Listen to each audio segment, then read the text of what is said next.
What if I told you that I could build a really effective dual-wielding Hexblade Warlock? What if I told you that this build can often outdamage even that famous Polearm Master, Great Weapon Master, Devil's Sight, and Darkness using Hexblade that gets a little overused at a lot of D&D tables? Would you believe me? I certainly would not have until I crunched the numbers. Welcome to D4.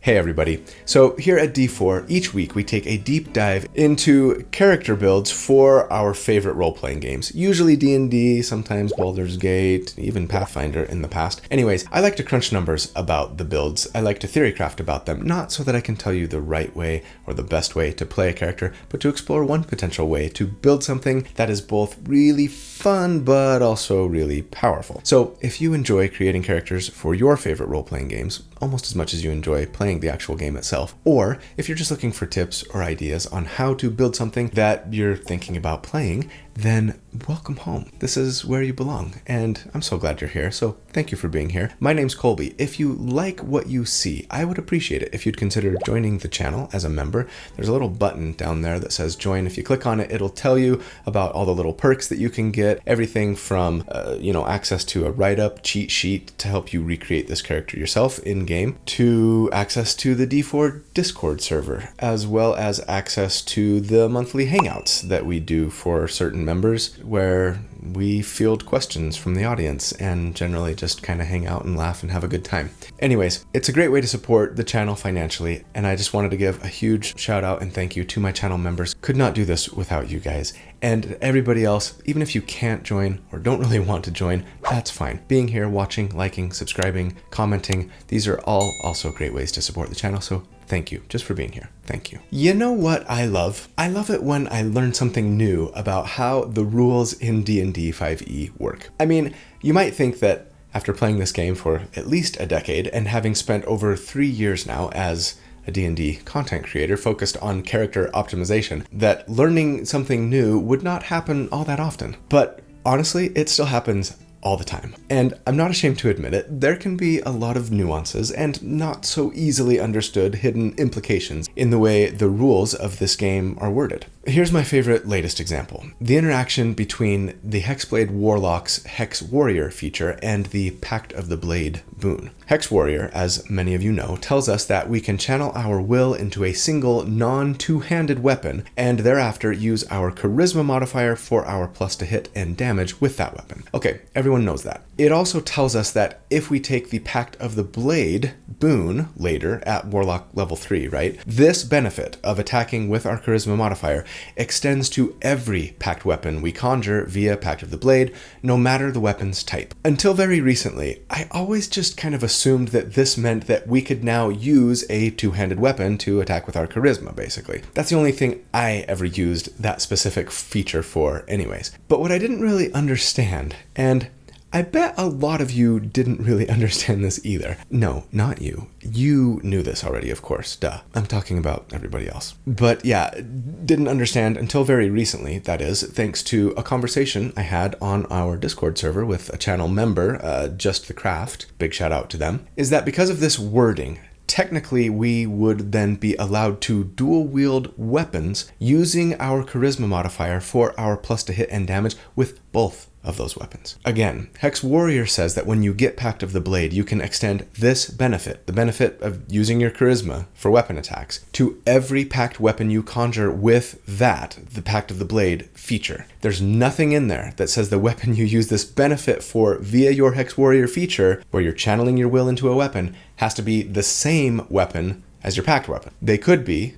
but they don't have to be. And if they're not the same weapon, that same charisma attacking benefit is extended to your pact weapon as well. I don't know. I always knew that you could have both a pact weapon and a hex weapon, but for some reason, I just never made the connection that both weapons would be able to use your charisma for attacking for some reason. And just in case you doubt me, here is a tweet by Jeremy Crawford confirming that understanding. Quote, "The Hex Warrior feature is intentionally worded to extend its benefit to two potential weapons, the weapon you touch and a packed weapon you conjure. So of course, the minute I realized this, I had to put dual-wielding Hexblade at the very top of my to-do list because it sounded fun and cool and probably not as good as a polearm master, great weapon master using Warlock, right? But wouldn't it be fun to try and see if it could at least compete with that Hexblade damage-wise? Imagine my great surprise and delight when I realized that potentially it can outpace that old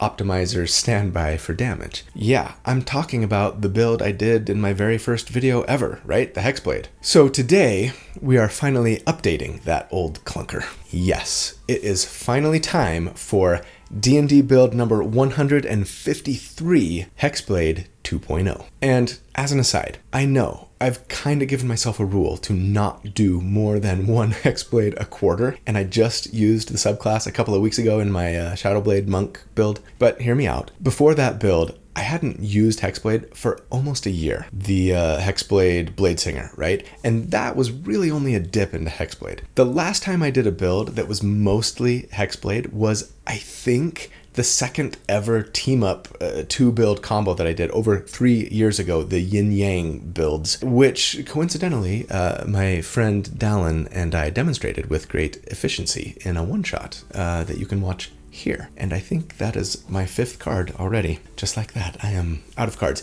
Anyways, it feels like doing a mostly Hexblade build is actually long overdue. So let's do it. First, huge thank you to my good friend Randall Hampton for the fantastic artwork he created for this character. He does this every week. He's such a great artist. If you'd be interested in following him to check out the other stuff that he's done, or even potentially commission him to do some art for your character or even your entire party, I will put links in the video description as always on how to do so. You can also connect with him, channel members, in my Discord server and see some of the other stuff he's created there. And of course, before we jump into the build, raise your hand if you like nerdy t-shirts. Me. Yeah, if you guys know anything about me other than that I like making D&D characters, it's that I like wearing nerdy t-shirts, right? Like this awesome Witcher one, for example. And I have been waiting for a t-shirt company out there to recognize my affinity for their product and ask me to sponsor a video for them, and that day has finally arrived. And they just so happen to be a sponsor that I already know and love. So you guys remember Obvious Mimic, I hope, the company that specializes in solo D&D play. I've talked about a couple of their solo play adventures in videos before, the Wolves of Langston and the Crystals of Zaleth, if you remember. Well, Obvious Mimic has gone and launched a t-shirt company, and their t-shirts are so awesome. They're all about letting you proudly display your love of all things D&D with a couple of fantastic t-shirt collections. You've got the Wish You Were Here collection that basically is filled with t-shirts that look like something that you would maybe purchase from like a souvenir shop on the streets of your favorite Sword Coast destination, from Icewind Dale to the Underdark. I've actually ordered the Waterdeep one and the Neverwinter one, and I cannot wait to show them off. I really wish they would have arrived in time for the recording here, but they'll be here soon, so watch out for them in future videos actually. But then there's also the Side Hustles collection that they've come out with, and these are actually my favorite of the two collections because they like take an iconic D&D monster and kind of turn it into the name of, well, a side hustle business. There's the Not a Mimic Storage Facility Company, or the Mind Flayer Hypnotherapy Practice. So awesome. I am eagerly awaiting my merch from the Red Dragon Lodge, my favorite place to get some great barbecue, and the Owlbear Ridge Bed and Breakfast. Just the coziest spot ever for a weekend getaway. Anyways, the t-shirts all come in a variety of fantastic colors and sizes. They are affordable, and not only will purchasing them let you tout your nerd cred like never before while looking incredibly chic and stylish, but it will also be supporting a really fantastic D&D loving company that's dedicated to bringing you great D&D related content. So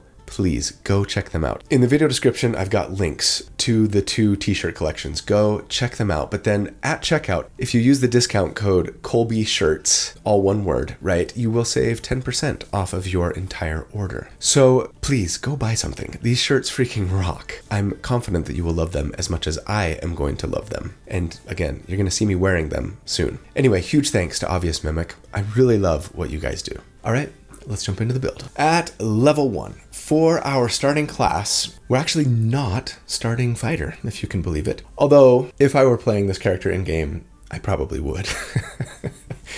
I'll talk about it later, but no. For now, let's just jump right into Warlock and beeline to our most important Warlock abilities. As for race, yeah, we're going with old reliable here, Custom Lineage. There's a feat that I really, really want, and an ability score that I really want to start with at an 18, and Custom Lineage is the only way to get both of those things. That said, I'm really tempted to go Bugbear here, actually. Not so much for the extra burst damage on round 1. We're going to build this one for sustained damage, DPR. Though, admittedly, the Bugbear's extra burst damage potential is nice, but more I'm interested in the extra reach that they can get, but I will get into why that's interesting to me a little bit later as well. As for the free feat that we get by going Custom Lineage, I'm going to take Telekinetic. This is such a fantastic feat. First off, it's a half feat, giving us a +1 for us to our charisma here. And then it also lets us learn the Mage Hand cantrip that we can cast without verbal or somatic components, and it's invisible for us. But best of all, Telekinetic lets us use our bonus action as often as we want to try and move a creature 5 feet if they fail a strength saving throw. I'll get into why we want this feat a little later on too. For our starting abilities, I'm assuming point buy as always and say let's go with a 15 charisma and then take +2 from Custom Lineage and +1 from the feat there, so we start with an 18, right? Then a 15 Constitution and a 14 Dexterity. Yeah, that odd-numbered Constitution score is annoying, but we'll deal with it. Don't worry. As for starting equipment, I'm going to say let's go with the gold buy route as usual and grab some scale mail, and then well, we're going to want 2 clubs or 2 light hammers, at least eventually. We don't necessarily need them right now, but we'll want them later. For now, feel free to start off with like a warhammer or a longsword or something. Warhammer might be more thematically appropriate for this character. But yes, eventually 2 light bludgeoning damage weapons. And frankly, I love the idea of dual-wielding light hammers here. It's just not a very common image that you see in fantasy characters in D&D, but it feels super cool. It's like double Thor. Oh, come on, Thor. Thor Arthur, I guess. Right at level 1, Warlocks get their subclass, right? Their otherworldly patron, and yes, as I've said, we're going Hexblade. And yeah, with Hexblade, your weapon really plays a more important role in your character's story than it does for most other classes. So make sure you put some good time and thought into where this weapon came from. What otherworldly being is being channeled through it? What's your relationship with this hammer like? Sounds like you had a pretty special and intimate relationship with this hammer, and that losing it was almost comparable to losing a loved one. That's a nice way of putting it. As a Hexblade then, we get a couple of fantastic features. First of all, and most importantly for us, Hex Warrior, which gives us proficiency with medium armor, shields, and martial weapons. Nice. But then, yes, tells us that after a long rest, we can touch a weapon and turn it into our Hex weapon. Those are my words, not Wizards of the Coast, right? Though I think in D&D Beyond, it lets you check a box to indicate if a weapon is your Hex weapon, so yeah. But then, when you attack with that weapon, you can use your Charisma for the plus to hit and damage, as we've discussed. Very nice, very sad, single ability score dependent, right? And sad in this game is super happy. We also get Hexblade's Curse, which can provide a nice extra bit of damage on a single target, for now anyways. Once per short rest with Hexblade's Curse, we can use a bonus action to curse an enemy and thereafter do an extra bit of damage every time we damage them, equal to our proficiency bonus. What's more, we crit against them here on a 19 or a 20. Nice. And when our cursed target dies, we heal a number of hit points equal to our Warlock level plus our Charisma modifier. Sweet. As for the spells that we get at Warlock 1, take Eldritch Blast, of course, you're a Warlock. And then Hexblades get access to the shield spell because they weren't powerful enough, apparently, so yeah, grab that. And then I'd probably get Armor of Agathis for some nice extra defense, granting both temporary hit points and returning damage to your melee attacker if you have any of those temporary hit points left when you get hit, right? But then yeah, I probably would get Hex and use our concentration on it for now, at least, letting us do an extra d6 of damage every time we hit an enemy, though it heavily taxes our bonus action for doing so. At the moment, we're better off, say, using like a two-handed weapon or maybe a d8 weapon and a shield and applying Hex with our bonus action, rather than trying to dual wield, since only one of our weapons at the moment would be able to use our Charisma modifier for attack purposes, right? Okay, at level 2, we get Eldritch Invocations, which I love. Just awesome, fancy ways to improve spells and give us some nice utility and versatility. And I'm going to say let's grab Eldritch Mind first and foremost, which gives us advantage on concentration checks. Very nice, especially for those of us who do not have Constitution saving throw proficiency. Could have started fighter. As for the second invocation, I'm just going to say pick your favorite, knowing that we're going to be replacing it next level, which we can do every time we gain a level in Warlock, right? So yes, at level 3, we get our Pact Boon, and as I've said, we're going with Pact of the Blade. To quickly recap, this lets us use our action to summon or create a Pact weapon in our hand. It's magical for the purpose of overcoming resistance, and yes, while it can be the same weapon as our Hex weapon, it doesn't have to be. And since we're a Hexblade, the benefit of attacking with our charisma is extended to this Pact weapon, even if it's a different weapon than our Hex weapon. So now we've got 2 light hammers or clubs and can dual wield them if we want, using our charisma modifier for each. Fantastic. What's more, with Pact of the Blade, we now qualify for the improved Pact weapon invocation, so drop that second invocation you took last level and exchange it for improved Pact weapon now. This tells us that our Pact weapon gets a +1 to hit and damage, and turns into a spell focus for us, letting us largely ignore the rule against casting with our hands full. Fantastic. Now, one unfortunate thing here is this. This +1 applies only to our Pact weapon, right? And since that's different for us anyways than our Hex weapon, yeah, it means that we're only going to get that +1 on one of our weapons. You might get another magic weapon before too long anyway, so might not be a big deal, but when I crunch numbers, just know that when we get to the Thirsting Blade invocation, right, we'll be using our action to make 2 attacks with a +1, but then our bonus action attack will not get that +1 benefit. Okay, we get 2nd level Warlock spells here, and while Misty Step, Hold Person, Invisibility, and others are all worth considering and fantastic, the one we are going to focus on is a favorite and oft-used one. Yes, I'm talking about Cloud of Daggers. Man, this spell is so good. I'm starting to worry that I might be using it a little too often. So you cast Cloud of Daggers with your action. It requires our concentration, and then it creates a 5-foot cube of spinning blades that deal damage to a creature both when they enter the space for the first time on a turn and when they start their turn in that Cloud of Dagger space, right? Yes, this means that it can deal damage multiple times around, potentially, if you have a good way of forcing an enemy into the area of effect, similar to spells that have the same wording, like Moonbeam and Spirit Guardians. Please look it up in the Sage Advice Compendium if you don't think that's correct, or feel free to argue about it in the comments as always.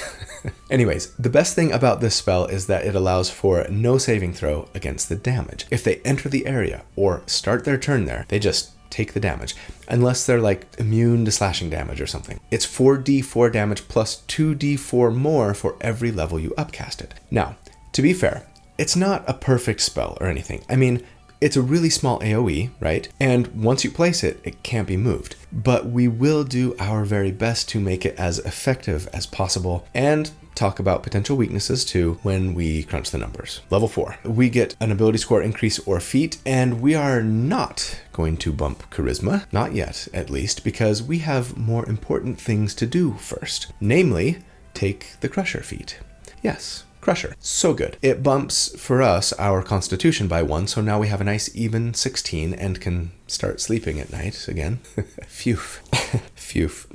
My daughter, my second oldest daughter, used to say that instead of phew, for some reason, she would say phew. And we just thought it was so adorable that that's what we all say in my family now whenever we want to breathe a sigh of relief. Phew. And then tells us that once per turn, when we hit an enemy with bludgeoning damage, we can move them 5 feet to an unoccupied space, which coincidentally could even be up in the air, as we've played around with a few times in other builds that I don't have cards to link to. Yeah, check out the catapult. As long as they are no more than 1 size larger than us, right? So we're limited to large creatures or smaller here. For now, anyways. So now we've got a great way to push enemies into that Cloud of Daggers, along with telekinetic, don't forget, and that is super happy. Also, don't forget that with Crusher, when you get a critical hit with bludgeoning damage, all attack rolls against the creature are made with advantage until the start of your next turn. Yeah, even attacks made by your allies against that target, right? Super solid feat. At level 5, we get a third invocation, and we, of course, are going to take Thirsting Blade, which tells us that when we take the attack action with our packed weapon, specifically, we can attack twice with it. So basically extra attack, at least for our purposes. Some of you may be wondering if we should swap out Eldritch Mind here for Eldritch Smite. And I would say, I don't think so. Eldritch Smite is awesome, but I think I'd rather keep Eldritch Mind, especially without Constitution saving throw proficiency. Holding on to that concentration for Cloud of Daggers is way more important than potentially getting a little extra burst damage via a Smite once in a while, in my opinion. And we also get third level spells here, and I'm gonna say PYF. Pick your favorite. Pick your favorite for third level spells? Like the most important spell level for most casters in D&D 5e? Yeah.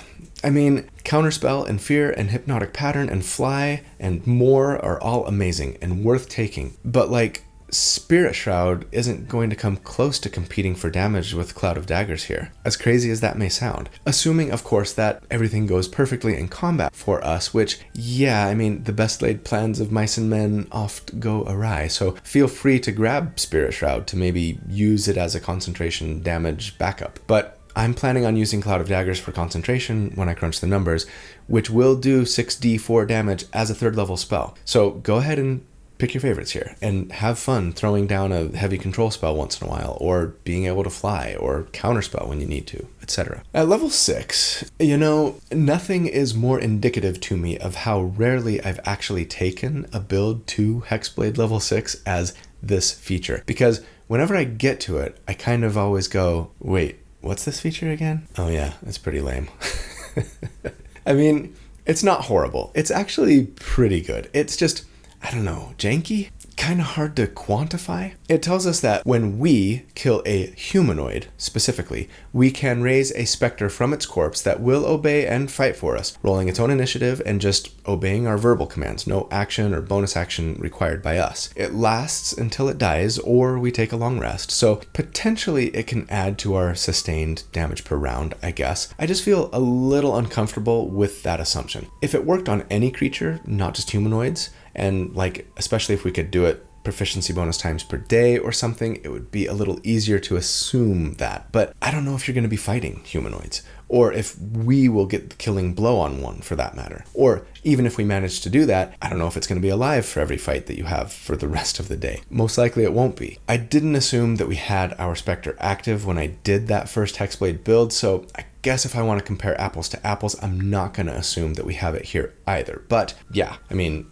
when we have it up, it's not a bad little damage bump. It gets extra temporary hit points equal to half our Warlock level and a bonus to hit equal to our Charisma modifier. So that means it has a +8 to hit right now. Pretty nice. Same with us when we're using our +1 packed weapon, right? And then it hits for 3d6 damage. But it does have sunlight sensitivity, which can be annoying, and only a 12 armor class with basically 25 hit points at the moment, so when we do have it, it'll probably only be around for a fight, maybe 2. It does have a lot of damage resistances, even some damage and condition immunities, and I mean, hey, if your enemies are focusing on attacking it instead of you and your other party members, that's a win. So yeah, nice ability when we can use it. Frustrating to me in how hard it is to predict if we actually will be able to when I'm doing my damage reports, which at level 6 is right now.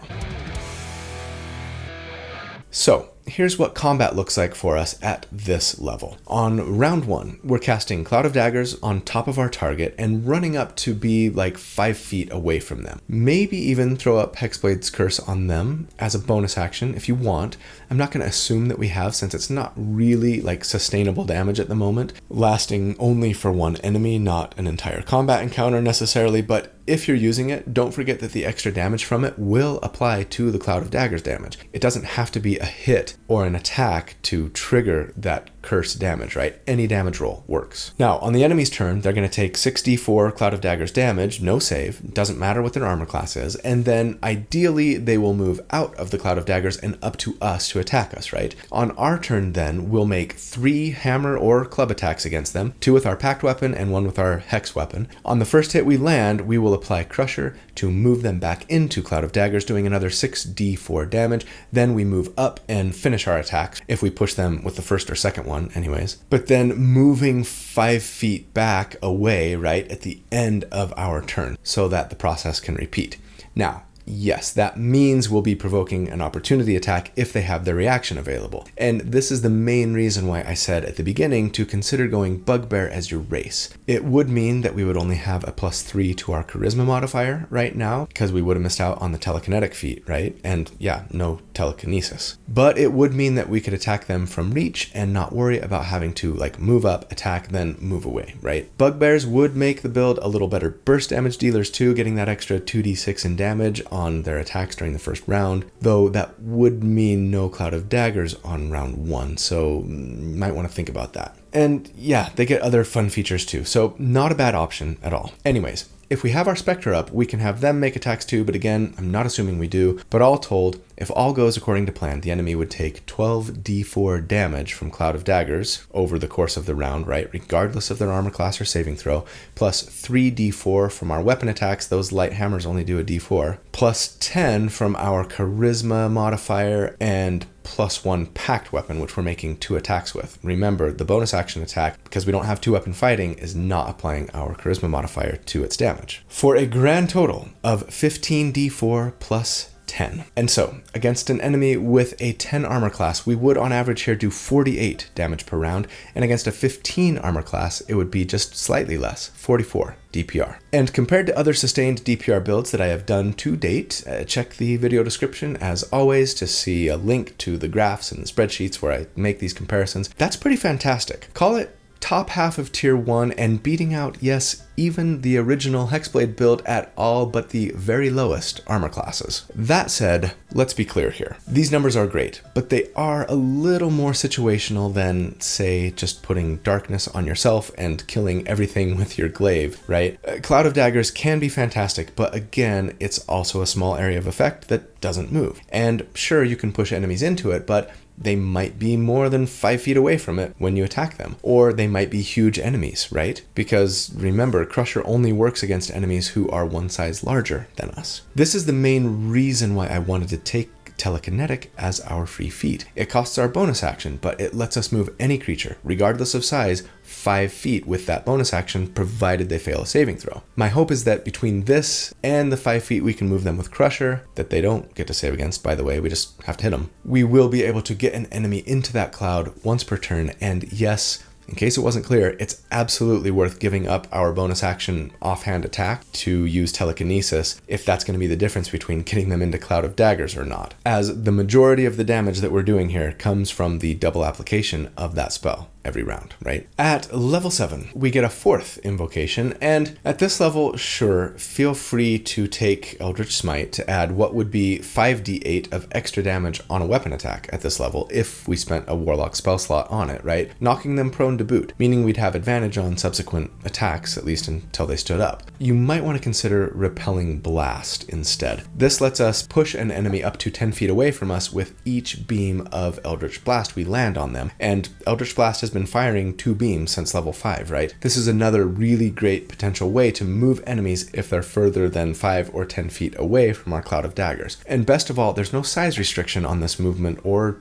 saving throw to resist it. You just have to hit them. So yeah, you might even consider grabbing this in lieu of Eldritch Mind clear back at level 2, especially if you started at Fighter 1. We do get 4th level Warlock spells here too, and yeah, this is usually a fantastic level to get on a Hexblade because that means we get to start using Shadow of Moil, which just heavily obscures you to get advantage on our attacks, right? Instead of using Darkness and Devil Sight, which can be a big fat pain for everyone at your table. But on this build, yeah, we'd still rather be concentrating on Cloud of Daggers. So take Shadow of Moil if you want, or Banishment, or Dimension Door. Ralatham's Psychic Lance can be fun, both for damage and to incapacitate an enemy. But yeah, nothing here that I'm going to assume we're using in combat. So again, PYF. At level 8, we get another ability score increase or feat, and this time, yes, I am going to bump Charisma, capping it now at 20, which is fantastic. And then at level 9, we get a 5th invocation, and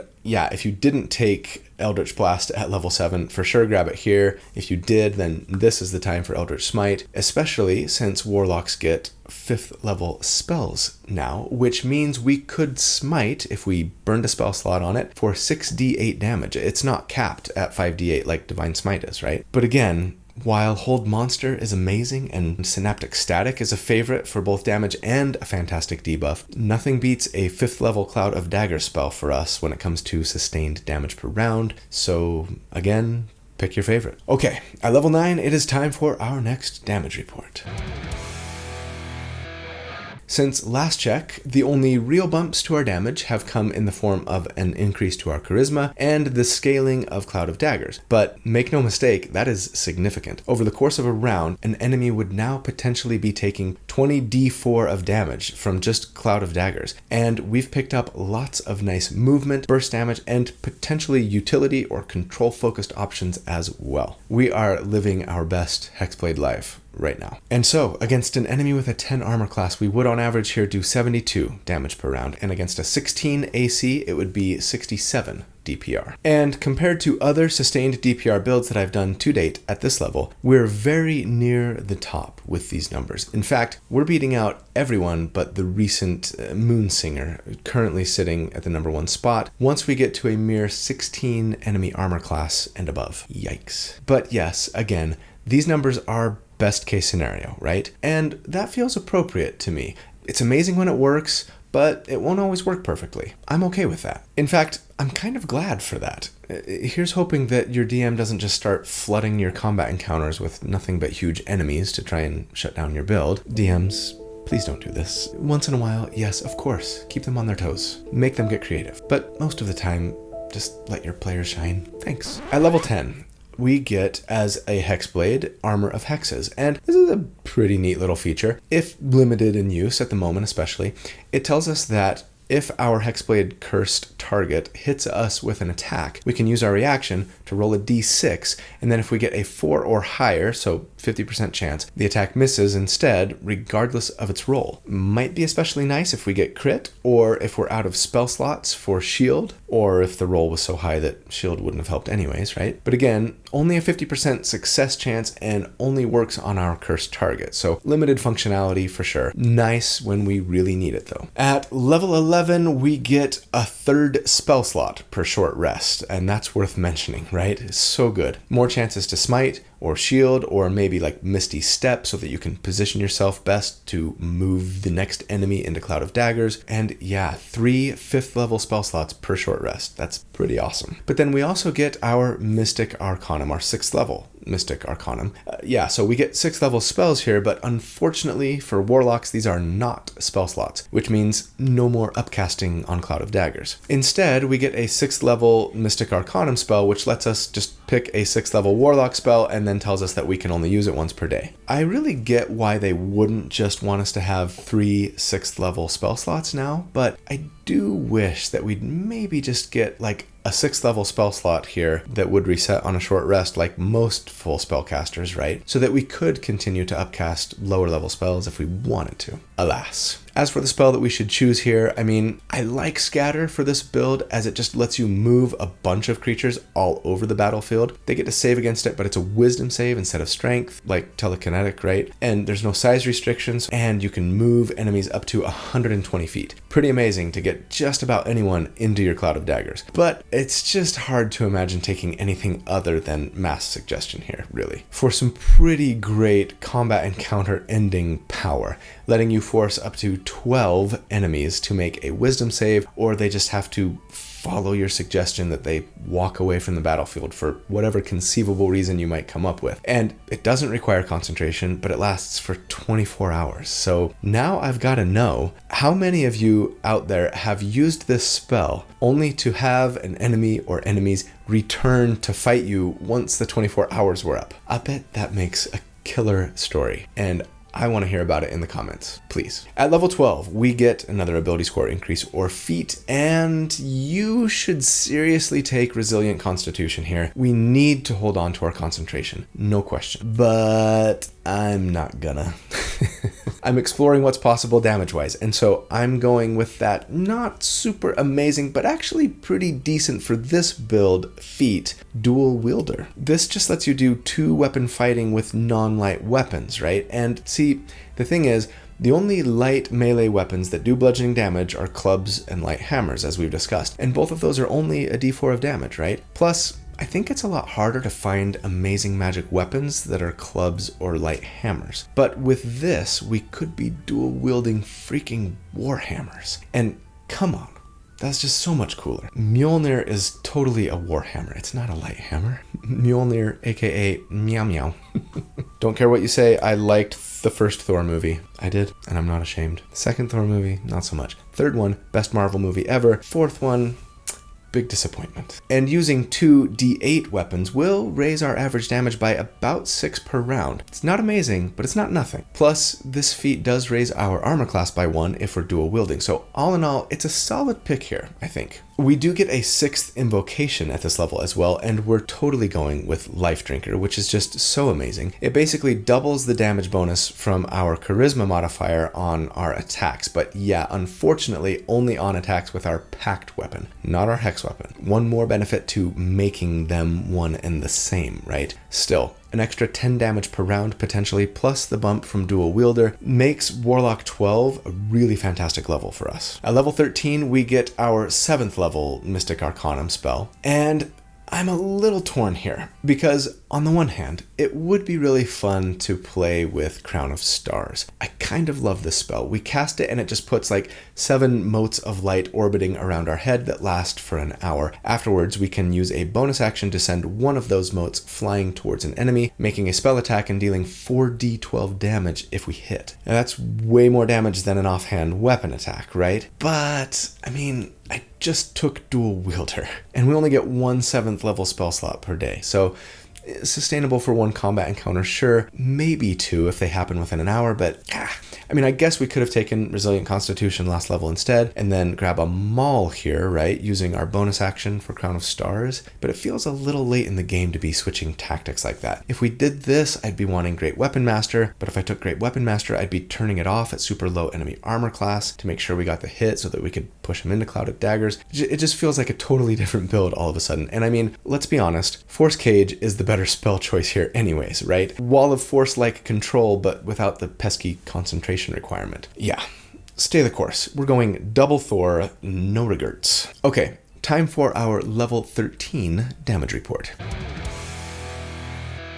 Since last check, we've seen some nice bumps to our damage, not via Cloud of Daggers, unfortunately, since that stopped scaling for us, but via the dual wielder feat and Life Drinker. Arguably, best of all, we've got some incredibly potent control options now as well that we don't even have to sacrifice our concentration to enjoy. And even a nice bump to our survivability to boot. And so against an enemy here with a 10 armor class, we would do on average 87 damage per round, and against a 17 AC, it would be 79 DPR. And unfortunately, that does mean we've slipped just a skosh compared to other sustained damage builds that I've done to date at this level, as lots of them have maybe scaled a bit better with higher level spell slots and things like that. We're near the bottom of tier 1 now, but still outpacing most builds at the higher enemy armor classes, so still in a great place, no question. Okay, at level 14, we get the Hexblade Capstone, and it's an incredible one. Master of Hexes. This lets us transfer our Hexblade's curse to a different enemy when the first one dies. The only drawback is that we don't get the self-heal when we transfer it like this, but that is totally worth it. So now it has become part of our sustained damage. Sure, it only lasts for a minute still, but it does reset on a short rest, so we will probably be using this just about every combat encounter, unless you have a really mean DM who never lets you rest. Now, you might be wondering if you have to use a bonus action to still transfer the curse when a target dies. I've been looking for a response to that question from Jeremy Crawford and all over the internet. The verdict seems to be a bit mixed, but most people seem to think that you do not have to use a bonus action to transfer it once the initial target dies, and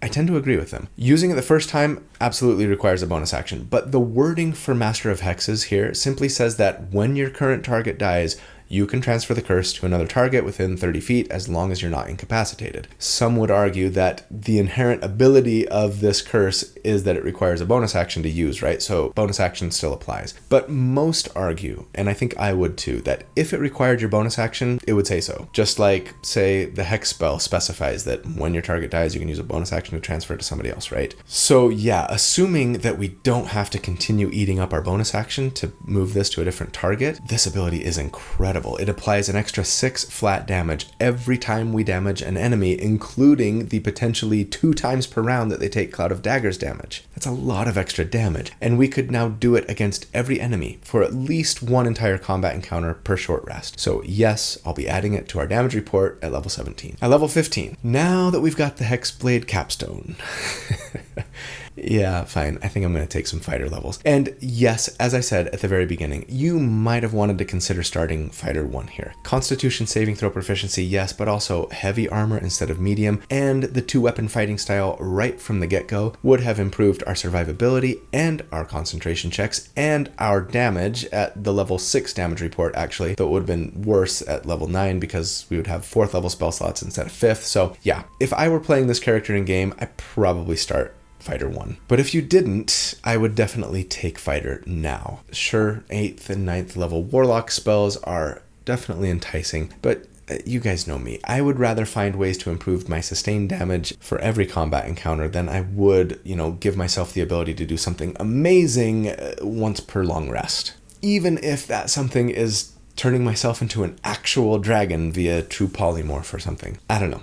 I guess I'm boring. Feel free to stay Warlock here. You'll be just fine. But as for the rest of us, yes, as a Fighter 1, we get Second Wind, which lets us heal ourselves a little bit as a bonus action once per short rest. And then we get a fighting style. And yeah, isn't it weird that we've been dual wielding this entire time without the 2-weapon fighting style? I know. Again, it's partly why I'd say I'd start Fighter 1. We could have taken a feat for that fighting style, of course, but every other feat or ability score increase outpaces the 2-weapon fighting style for damage, so here we are. But now, we can finally feel like a true master of dual wielding, adding our charisma modifier even to our bonus action attack. At level 16, we'd be a fighter 2, and yes, that means action surge. And while this is kind of the go-to move for burst damage, sure, letting us once per short rest take 2 actions on our turn instead of 1, I'm honestly more excited about having it so that I can Cloud of Daggers, action surge, then attack and push an enemy into the cloud right on round 1. And yeah, again, there's a really strong argument for getting this Fighter 2, right, much earlier, say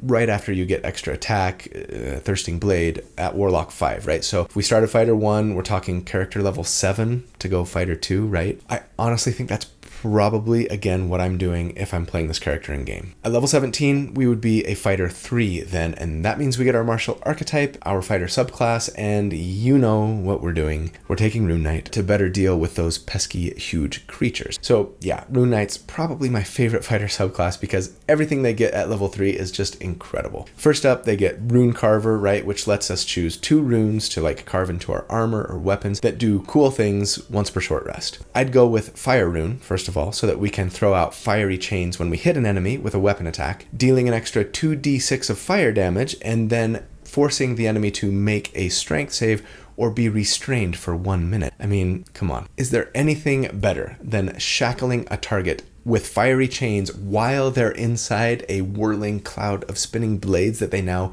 are stuck in? I submit that there is not. If you can pull this off, just leave them there if they fail their save to get out of the chains and just go focus on killing someone else. They'll probably be dead before they get a chance to break out of the chains anyways. So awesome. As for the second rune, yeah, it's gotta be Cloud Rune. It's the best. It lets you redirect any attack made by any creature within 30 feet to instead hit any other creature of your choice within 30 feet, and it's just so good. But of course, the main reason we wanted Rune Knight was for the Giant Smite feature, which lets you proficiency bonus times per day.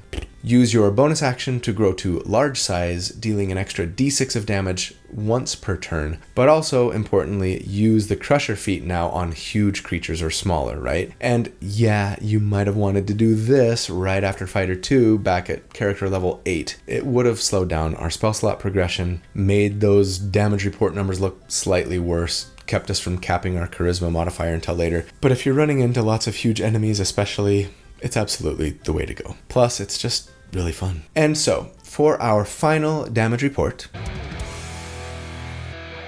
we've seen some decent bumps, actually, since last check, and I love it when a build continues to scale even into late game. First up, we get to add 6 flat damage from Hexblade's Curse now, even on our Cloud of Daggers damage, which really adds up. We also got a bump from 2-up in fighting, and even a little d6 of damage once per turn from Giant's Might. We've grabbed some nice defensive or support capabilities, burst damage and control capabilities, utility to make our core mechanic work a little more reliably, and even action surge so that we can be firing on all cylinders right on round 1. It is perfection. And so against an enemy with a 10 armor class here, we would on average do 125 damage per round, and against an 18 AC it would be 112 DPR. And compared to other sustained damage builds that I've done to date at this level, that puts us kinda smack dab in the middle of tier 1. We hit so dang hard, and we have so many great control and defensive and burst damage capabilities. This build is really good. No surprise, it's a Hexblade. So let's dive into some final thoughts here. The tier score for this build, if you take the damage that they do at each enemy armor class, at each of the 4 damage reports that we calculate for, and just average it all into one big number, we end up with a 71. And this puts us kind of in the upper half of tier 1, right between the Stars Druid and the Sorlock Cheese Grater, actually, speaking of warlocks who like to push their enemies around. So yes, to my great delight and surprise, when I first started crunching the numbers for this build, in the end, it very often out damages that Hexblade 1.0 build, the Pamlock. Now, as I've said, the damage here is arguably a little less reliable. Then again, speaking from experience, it's not like the damage that we got with that build was always super reliable either. It was so heavily dependent, especially at mid and higher enemy armor classes, on the enemy not being able to see you in your Magical Darkness or Shadow of Moyle. And yeah, I mean, it's just as easy for a DM to start giving all their enemies blind sight or true sight as it is for them to start just filling every combat encounter with huge enemies, right? Maybe easier even. So, I mean, sure, all of these builds always work great in a vacuum, right, on paper in the lab, but your experience may vary widely once you get onto an actual battlefield. I feel like between Crusher, Telekinesis, and then Repelling Blast, when we really needed it, we should be able to get our enemies into our Cloud of Daggers more often than not. And since that's where most of our damage is coming from, especially in those first 10 or 12 levels, that's good enough for me. But you couple that damage with just the sheer joy and uniqueness of being able to dual wield hammers on a warlock, while not having to worry about everyone at your table groaning whenever you throw down a bubble of darkness on the battlefield, or spend all of your feats taking the same old Polearm Master and Great Weapon Master feats, I would definitely prefer to play this build over Hexblade 1.0 any day. And hey, with the nerf to Great Weapon Master, it'll probably work better when the new Player's Handbook comes out in 2024 anyways. So that is the build for the week. I hope you guys enjoyed it. I had a lot of fun with this one. I gotta come up with a new catchphrase because I have a lot of fun with all these builds. Surprising no one, but yes, I hope you guys know how much I love you. You're so awesome. Thank you for being here, for all that you do for me, for the channel. I hope that you will have a really great day and a fantastic week, and if you don't, that's okay. Hang in there. You got this. But I hope that you will be kind and do good and stay safe, and that I see you again really soon. But until then, take care. Bye.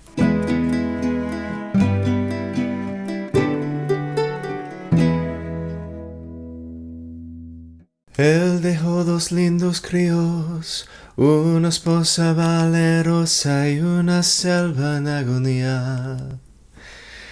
Cuando los ángeles lloran, es por cada árbol que muere, cada estrella que se apaga. Oh, no, no. Un ángel cayó. Du, du, du, du, du, du. Un ángel murió. Un ángel se fue volando en madrugada. Cuando los ángeles lloran, cuando los ángeles lloran, lloverá. There is call them a rock band, I guess. Pretty popular in Latin America, anyways, called Maná. M-A-N-A, Maná. They're awesome. Even if you don't speak Spanish, like, the music is really fantastic. Especially if you are a fan of, like, 90s music. In the early 2000s, that was kind of their heyday. Anyway, super good. Check them out. That song is my favorite.